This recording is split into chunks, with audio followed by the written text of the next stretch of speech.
let us discuss about the effect of pressure while changing from gaseous to solid state. So, in some particular substances, the gases are directly converted into solid state without the interference of the liquid state.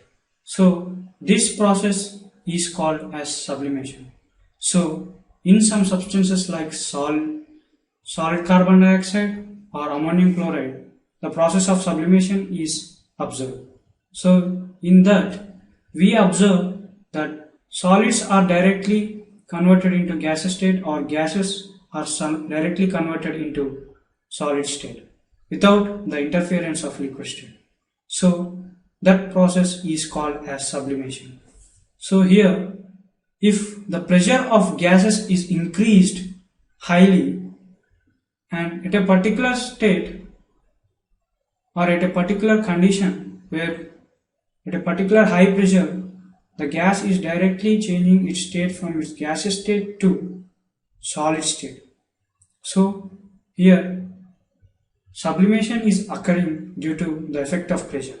So for example, we can see the formation of solid carbon dioxide, that is dry ice.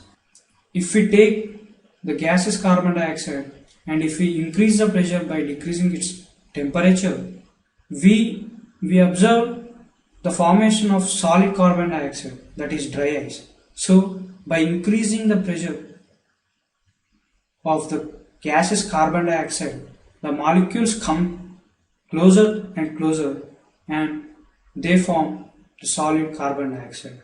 And another example for this is formation of layer on the walls of the container of inverted funnel in the ammonium chloride experiment. So in that also we can observe the sublimation process in vice versa, that is gas changing from solid.